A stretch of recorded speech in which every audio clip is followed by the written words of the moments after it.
Hello, everyone, and welcome along to the NUFC 360 Podcast. My name is Stuart Montgomery, and I'm here tonight with Matt, Joel, and Max. Say hello, gents. Hello. All right, lads. We have a very international podcast for you tonight. There only is one Geordie here, and the rest are all from further afield. We're going to talk a lot tonight on a couple of different topics. We're going to have a look and a discussion about the Lionesses' European triumph on Sunday. We're going to look at the much talked about NUFC pursuit of James Maddison, and we're going to sum up and finish, just as Eddie Howe's Max have done, with the overview of the pre-season friendlies. So we'll make a start, gentlemen, and we'll start off with the biggest story on NUFC Twitter, social media, Sky Sports News, you name it, and it is James Maddison of Leicester. As has been well documented, Newcastle have submitted two bids of varying amounts. We're not quite sure the exact amounts. Different sources have different amounts. We'll say around 50 million seems to be the second bid. It has, again, according to many sources, been rejected. Just to get your thoughts, gents, on, I suppose, James Maddison as a player, the deal, and where you think he may fit in the team if we were to be successful. Well, I think I'll start off and just say the 50 million is a great price when you compare it to the likes of Jack Grealish, who I know it was a contracted price of 100 million and a buyout clause. But when you compare the stats between the two of them, I think it would be an exceptional buy.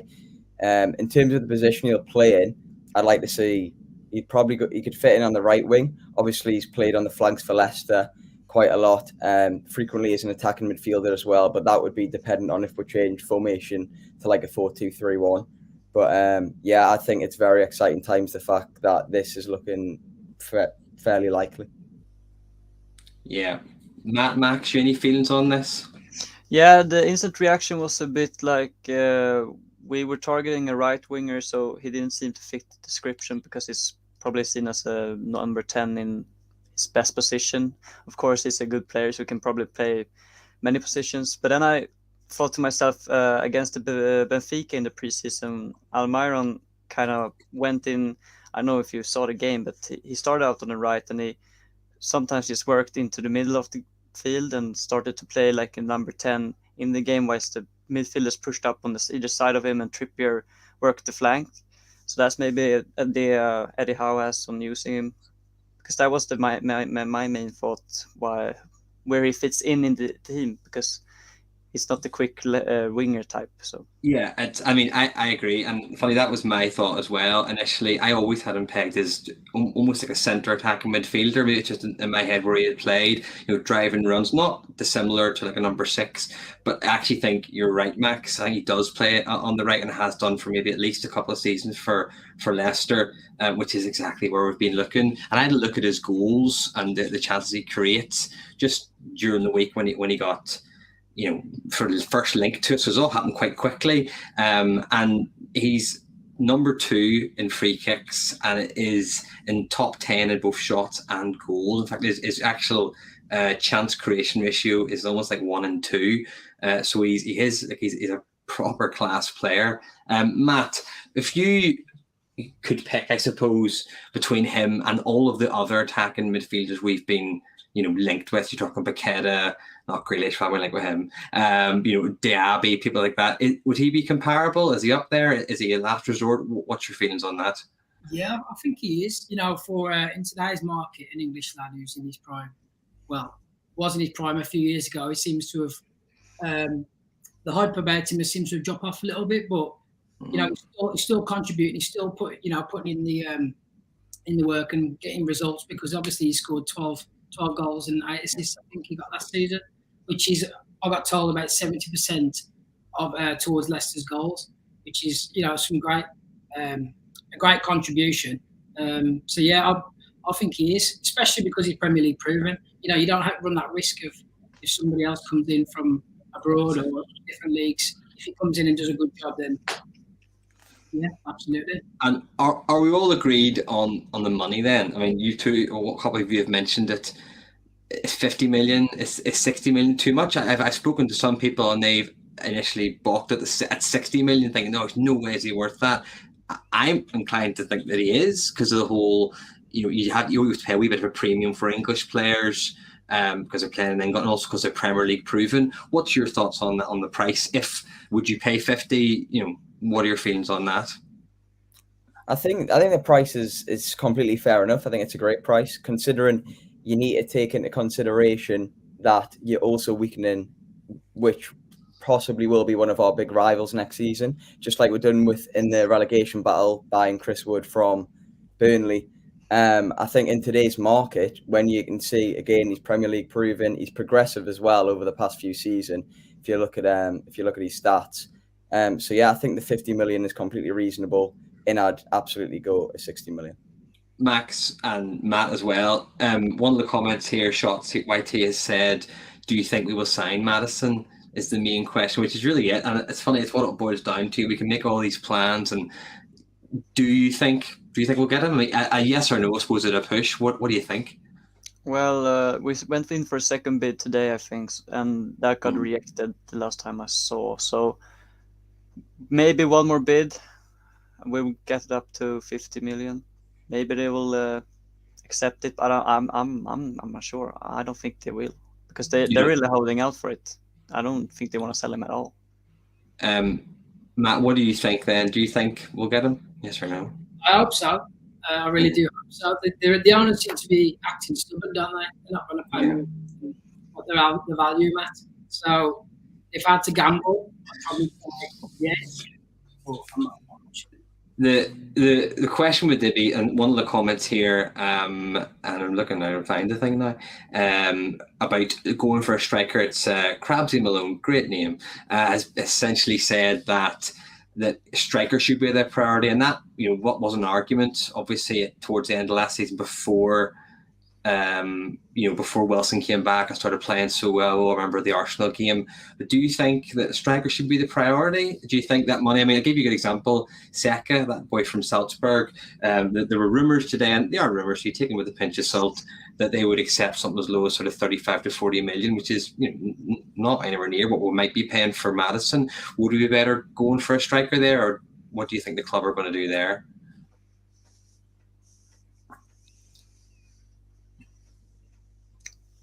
Well, I think maybe the thought process might be, because it's hard to get a quality striker to play behind Wilson or a young striker for a good price. The thought could be that if we can get more goals from other parts of the team, like the wingers or the midfield area, Maddison brings assists and goals. So maybe if we go for him and maybe sign a backup winger like Cornet, so who also can score goals, then maybe if Wilson would, God forbid, get injured, you can play, I don't know, send Maximin up front, Cornet and Maddison will provide the goals and assists. It's a bit of a risky strategy, but that's what I could see them thinking. I mean, Wilson will get injured. He just will. There's no question about that. And only because every player gets injured, or even like a nickel, he'll not play every single game in the season. So he will. So I think. And the idea of playing Chris Wood obviously brings up more things. I can see Maddison being used, or not necessarily up as a striker role, but more across either wing, covering what maybe Cornet would bring as well. If it doesn't look like we'll sign him before Friday. So before we do get anyone like that, what would be your starting three? Just thinking about that attacking lineup at the moment for Saturday. Joel, will you go first? Yeah, I think through pre-season, I think anyone who doesn't say Almiron doesn't deserve to start would probably be wrong, because he's probably been my best player by far in pre-season. So I'd say Saint on the left, Wilson up top, and then Almiron on the right.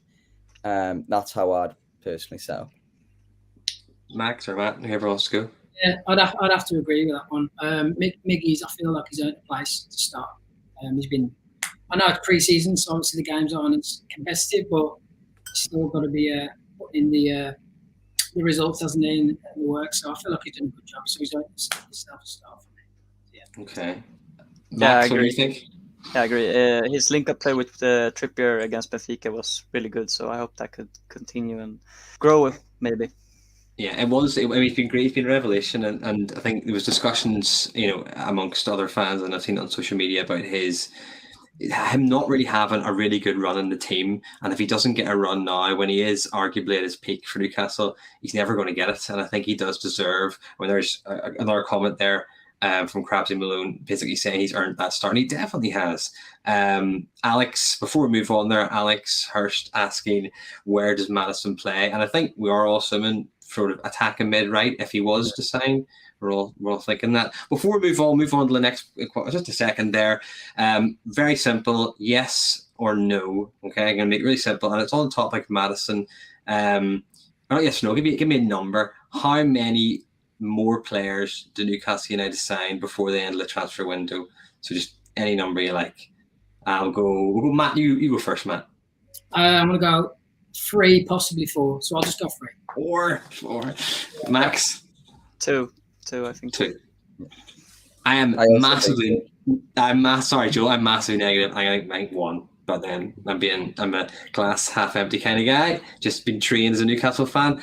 We'll move on to the next talking point then, and hopefully more to talk about Maddison later on. So the next talking point is about the events on Sunday evening. So with Lionesses, having brought football home, I think that's how you say that as a non-Englishman, so that is correct, yeah. Will we now see a greater rise for the NUFC women's team? We all know that it's one of been Amanda Staveley's big passion projects whenever she took over Newcastle, was to drive that the NUFC women team onto more success. And obviously there's been a huge amount of press coverage, as there should have been, for the Lionesses and the European victory. What do you think?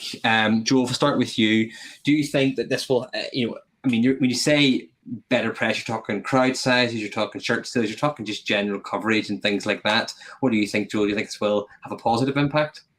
Yeah, I think the short answer here is 100% yes. If you look at it holistically, even if you put the Newcastle women's team aside, it's going to encourage all women football teams like around the world, in England especially, after seeing them win. The coverage that I did get, the final, was again exceptional, and I think it was just great to see that women's football was getting them numbers at long last. I know it took a final against Germany. What better way for it to happen? But I certainly do think it's going to impact women's football positively. And then again, on the Newcastle women's team, I think that'll impact them greatly in recruiting for the future. Max, what about you? Well, I'm not English, but I can only say congratulations to you guys for winning it. Maybe not humiliate my country next time in the semifinal would be great.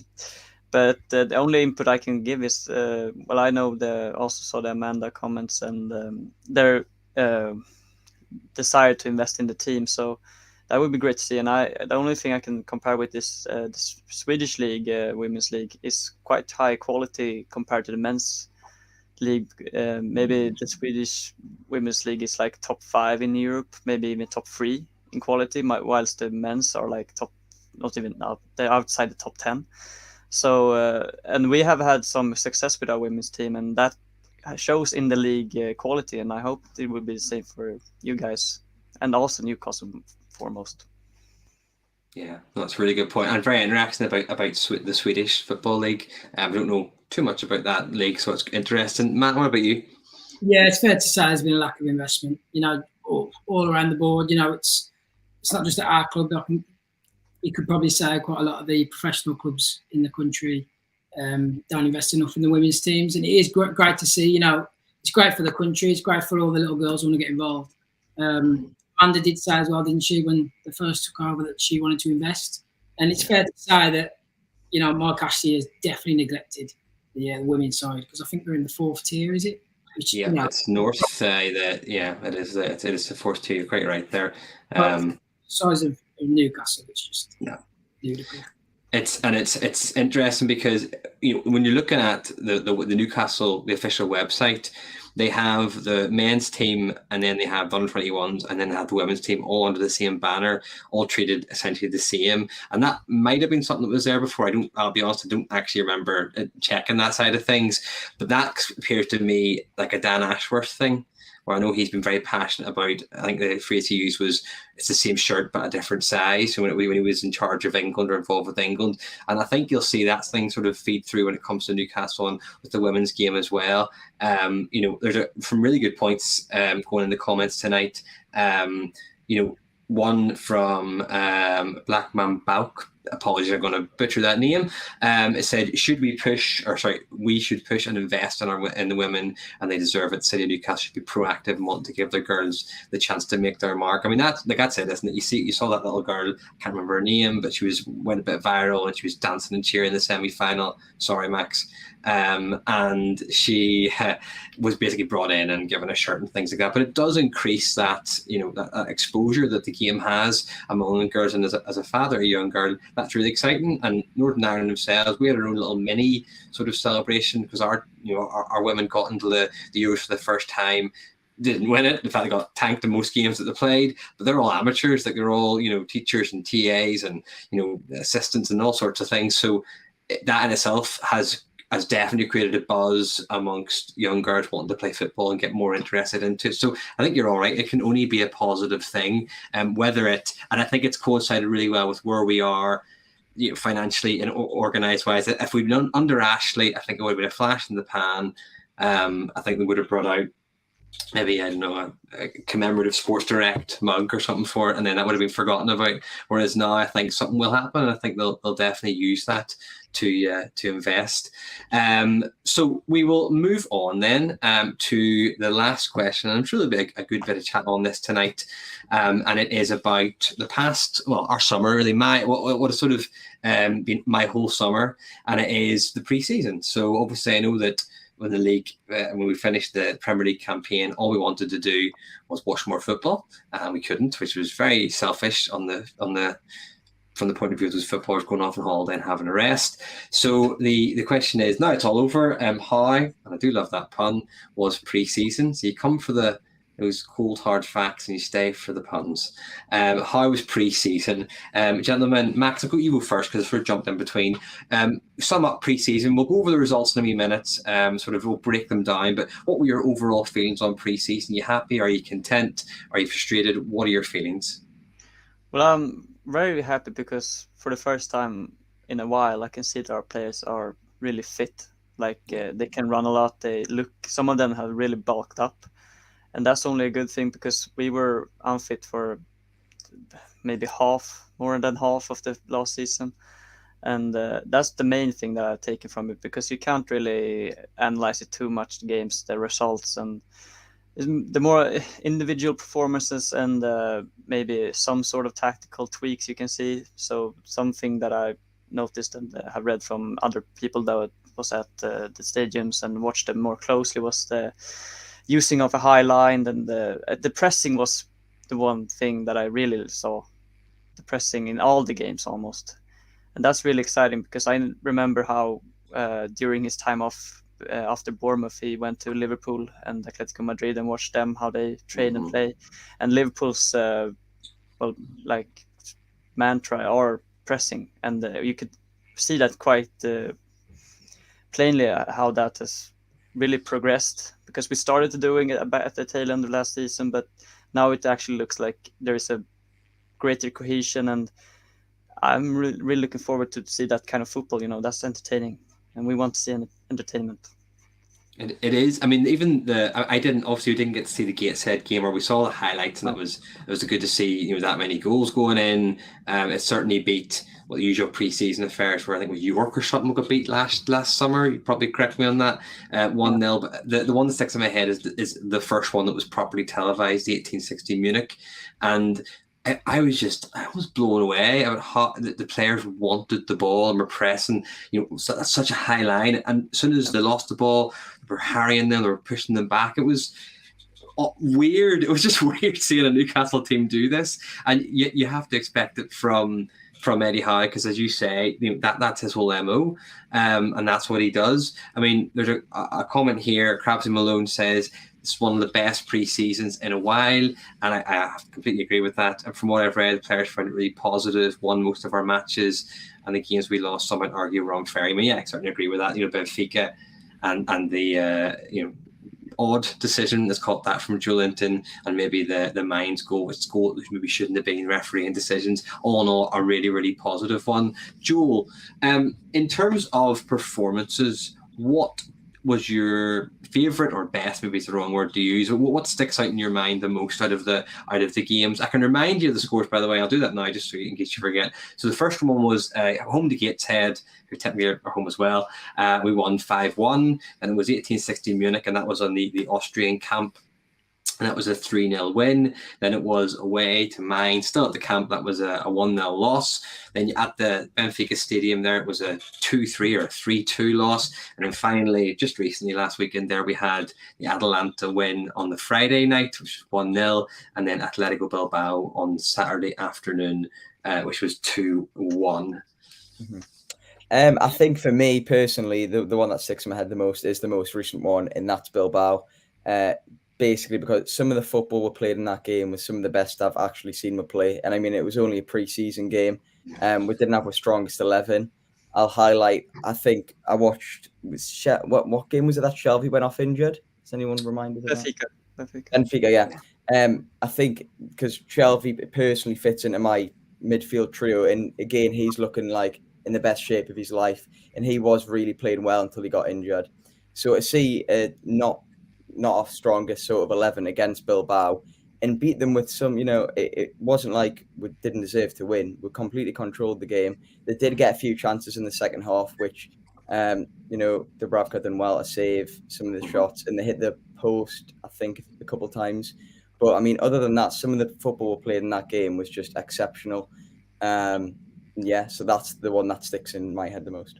Completely agree. Matt, what about you? Same question there. It can be the same game if you want, but what sticks in your head, or what game sticks out to you? Yeah, I'd have to agree. Joel, it really is great to see that Eddie Howe's really maximised his squad through pre-season. You looked at every single game, he's really has changed it up. He's given everybody a chance, really. Even little Matty Longstaff's had a few minutes here and there, but it's just great to see. Back at St James's games back to back on the Friday and Saturday. I feel like everybody got a chance to impress the gaffer, and it was great to see that a few of the lads did take the chance. Elliot Anderson obviously looked like he was off. He might have been off on loan, but he's given him a good chance to impress, and I feel like he's took his opportunity. He hasn't looked out of place, and that just seems positive going into the new season. Although, you look at the centre half pairing, I feel like everyone's done a decent job at centre half, so I wouldn't even know who's going to start with. Yeah, I know this was covered in the True Faith podcast, the season preview. They were chatting about the centre back pair, so I won't go too deep on that just because everyone's talked about it really. But I do completely agree. And what a lovely position to be in terms of having such squad depth and being worried about, do you play your Champions League quality centre back with your homegrown, incredibly on form, massive centre back with your ball playing Swiss centre back. It's such a lovely position to be in. The one question I had for all of you was, and on the surface, it might appear an easy answer, but then I suppose digging deep, there might be a couple of different answers, and it's who has been your biggest surprise of pre-season? Guess some, but I'm not sure for some others. Joel, I'll start with you. Mm-hmm. I'm going to probably give the answer everyone else is at least thinking of and say Almiron. Although I will argue, in terms of surprise, I will say at the end of last season, I did think I started to see his game pick up, so it looks like he's followed that on. But yeah, for me, Almiron's performances, he's looked like, because I think the first game he played for us was when Rafa bought them, and it was against Burnley at home. And the player he looked there was absolutely exceptional, making mazy runs. He really gave defenders a hard time. And it was all about the end product that was missing. But it looks like that's what he's been working on over the summer. And some of the goals he's been scoring, just his movement off the ball, his work rate, obviously that's always been there. Yeah. But it really looks like he's added some sort of composure in clinical finishing of his game, which surely earns him a start on Saturday. Do you think, Joel, that's down to the coaching from Eddie Howe and his team finally taking effect, or sort of bedding in with the squad, or is that just what Almiron has or has had in his locker for a long time, and previous managers who won't be named just couldn't get that out of them, or what do you think? I think it's probably an amalgamation of both. I do always think Almiron, I've always tried to stick up for him. I think he's a really, really good player when he's playing at his top level. So I do think he's always had the ability. But I mean, Eddie Howe, I mean, you've seen what he's done to Joe Linton. It's probably the best transformation I've ever seen in a player. So I will give a lot of credit to Eddie Howe and the coaching staff we've got. Definitely. Max, what about you? Your biggest surprise from pre-season? Well, Anderson comes to my mind directly because I know he was good and he did good in Bristol Rovers, but I hadn't seen him play really until the first preseason game that was broadcast. Now I was impressed by his way of just his technique with the ball and the close control, and also his eye for a pass and the eye for a goal. He almost scored at which did he play against now this weekend? Was it Bilbao? Maybe no. Anderson. Atlanta. Yeah, well, when he popped the shot away and it almost went in, forced the keeper to a good save, and but also his physical presence, because he put in a lot of good tackles in all the games I saw, and I didn't see him as a 8 type of player. He played like on the wing and as a 10 for Bristol Rovers. So clearly, how sees him as probably an 8 and or like an 8/10 kind of player. And I'm really excited to see if I wanted to stay. I think he can be really like an X factor off the bench or in the cups to see what he can do. Is that where he played for Bristol Rovers? Yeah. Not just you, Max. To anybody, I don't actually know where he played for Bristol Rovers. Yeah, left wing, I think. Right. Yeah, well, it was left wing. It was, and then for the under-23s, he played in central attacking midfield and sometimes dropped lower to a centre mid. That's right. I thought he played. And Matt, what about your biggest surprise? I suppose just to clarify, because some really good comments about players, mentioned Joe Linton, people like that who have been phenomenal. For me, that's not a surprise anymore. He is phenomenal. He's great. It's more just like, Almiron finally stepping up. Anderson, I suppose, doing the same thing, but at a far younger age. Matt, what about you then? Yeah, you know what? The 2 players I just mentioned, Anderson and Miggy, but probably I'll go with Miggy, just for the fact he's been here for quite a while now, and he's never really found his feet. He's had a couple of okay spells, but now I feel like his transformation actually come when Eddie Howe came in. And Bruno come in as well. When he was featuring towards the end of the last season, when he scored that goal against Palace at home, he's really stepped up his game. I feel like he maybe always had that in his locker, or like you say, he might not just have the right people around him to put an arm around him and say, this is how we do things. He seems to be a bit of a headless chicken at times, but not so much now. I know it's only pre-season, but he seems a lot more composed. He seems a bit more aggressive.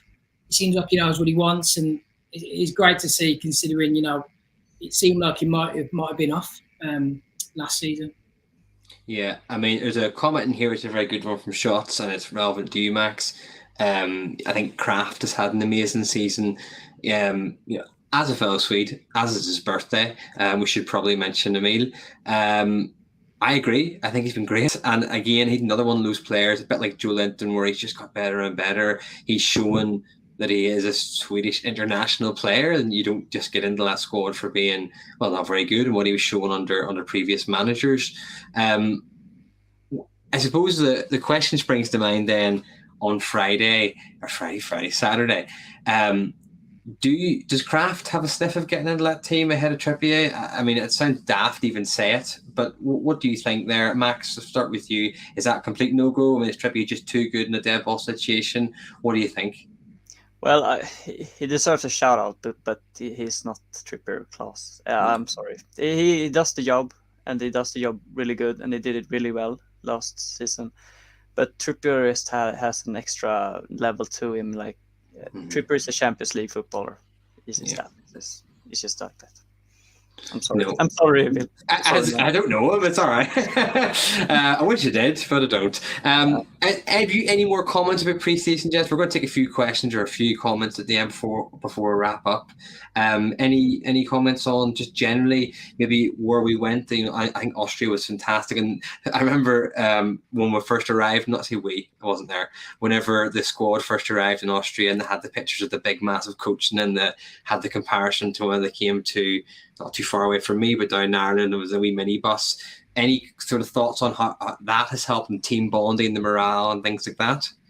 Yeah, I think the overall aura, it's clear to see on the likes of, the Instagram posts, the Twitter posts, like the team spirit looks higher than ever. I think Eddie's really managed to get them a bond to a level where it just looks like everyone's loving to play football. And that's been a sort of rarity, you could say, over in Newcastle for the past few years. So to see all the lads smiling, enjoying pre-season, I think he's got the spirit really high.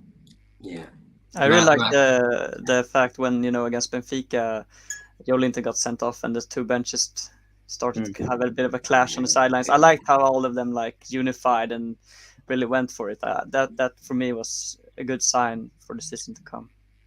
Yeah, Matt, what about you?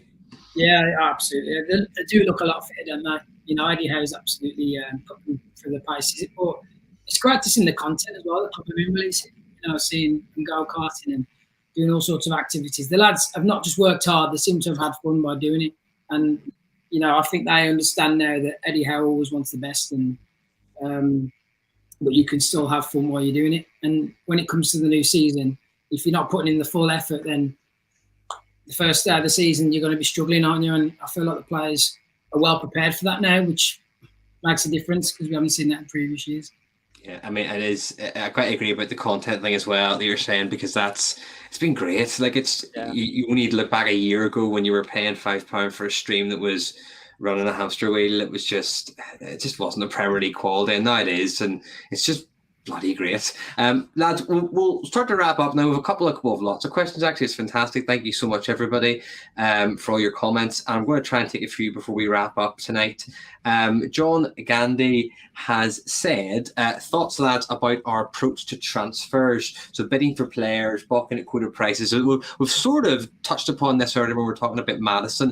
And I suppose in general, it's the conceit or the accusation has been made that due to the FFP, those horrible three letters, we're being very, very conservative with pricing and not maybe just going, let's call it, say, full Man City on certain players when we really want them. You could look at maybe possibly Diaby or someone like that where we could maybe have got it but didn't really even try. As a negative, and as a positive, you look at Botman, where we held our ground, we stayed firm, and eventually we got that player for what I would say, just having seen him very briefly, is a real bargain because he looks class. What are your thoughts on, I suppose, how NUFC are currently going about their business? This could all change. We could have signed Maddison by the time we finish. I don't know. But what do you think, Joel, your feelings on how we're going about our business? I think, to sort of put it in short, it's frugal, but it's very smart. The way that we're approaching in the low sort of lump sum and then the add-ons to sort of save ourselves from financial fair play. I think it's the right way to do things. We're not jumping the boat. We're not going out bidding ridiculous amounts, overpaying for players that we don't know is going to be good in the Premier League.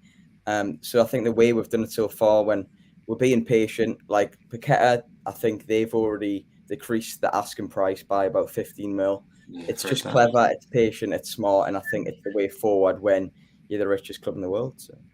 Yeah, and that's the thing. I mean, we are, but we aren't, isn't it? It's just at the moment, it's a very strange situation to be in. Eddie Howe's very, very good with the media. He's very brilliantly boring, I would call him. He's boring, but in a very good way. He doesn't just open his mouth and spew everything out. And I think even he's acknowledged that we aren't really the richest club in the world yet until these sponsorship deals come through. That's been put in there by a comment from Blackman Balk, which is said about the sponsorship deals and commercial deals that actually left us with. And it's a balancing process for our owner to try and avoid dipping into money. And look, he's completely right there, that we obviously are going to try, and we've been left with a lot of, call it just dead wood and certain players and big wages and also sponsorship deals or lack thereof, and it's about getting them thing. That sort of step-by-step process that you have. In terms of the I suppose business. Max, what do you think? Maybe who we've signed, or in terms of how we've approaching all of our transfers so far. What are your feelings on it? Yeah, I think it's good. We have signed a lot of. If you take January into equation as well, we'll sign a lot of Premier League proven players. That seem to be like the ground thought of being like, okay, we're gonna have Premier League and also something a bit more exciting like Bruno and Sven Botman. Yeah. I completely trust Dan Ashworth and the management to figure out all the deals and how they structure it and all that. Because I from the interviews that I've read and listened to, they seem like really smart business people, and I have complete confidence in how they do things. And if they don't think something is not right for us, then I believe them, and we can move on to other targets. Yeah, Matt, what about you? Yeah, I'd agree. I can't help but trust them. It comes to a case of they know what they're doing. Yeah, they probably ideally would have liked somebody, an attacker in before the first game kicks off. But sometimes, good things come to those who wait, and it might not just be a case of just jumping in and getting players just to get them in for the first game of the season. We can get through that first game and get the right player for the second or the third game, and it seems like the club are willing to do that. Shots has a question here. What team do you think will be surprising this season? So it could be us, might be us.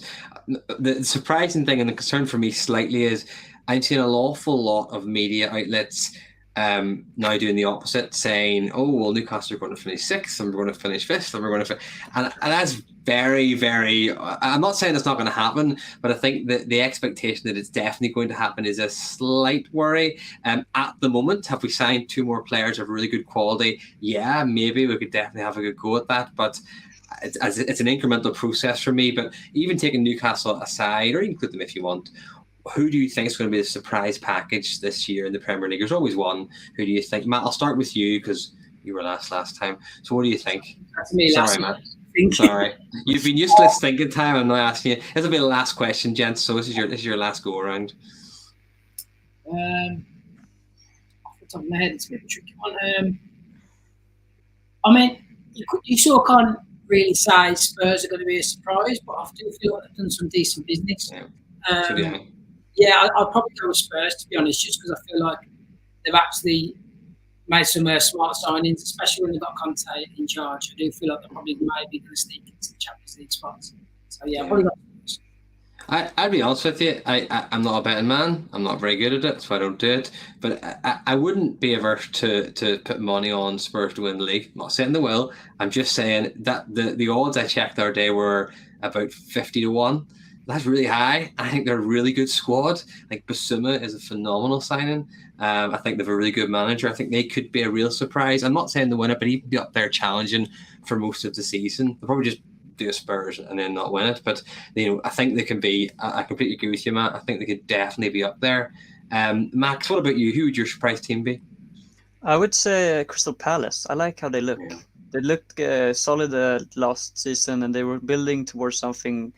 A good, attractive football. I think Vieira seems like a good manager, and the front line players they have as Olise, Saha, they have some good depth in the attacking area and also good depth in the midfield area. I think they could be look out for them. I think they could do a good job. Decore is a brilliant signing. Yeah, he looks good.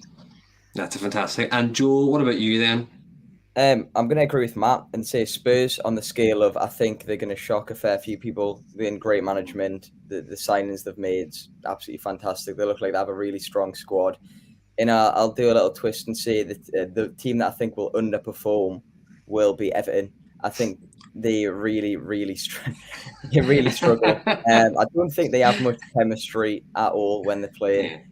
They've lost Richarlison. They've brought in Dwight McNeil, who I don't really think is a game changer to any length.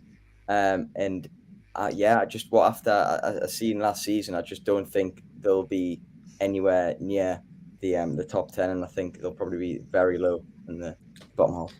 I'm inclined to completely agree with you. If nothing else, in hope than anything else, Yeah. because I don't like them. So, gentlemen, thank you so much for your time tonight and some fantastic conversations. Everyone watching and commenting, thanks so much for your interactions. It's been absolutely brilliant. A lot of us, it's our first time on the channel, so we really appreciate that support and those views and questions and getting involved. As always, check out NUFC360 Twitter feed for more information and the YouTube channel for more of these videos and podcasts. Thank you very much. Have a lovely rest of your evening. Thank you.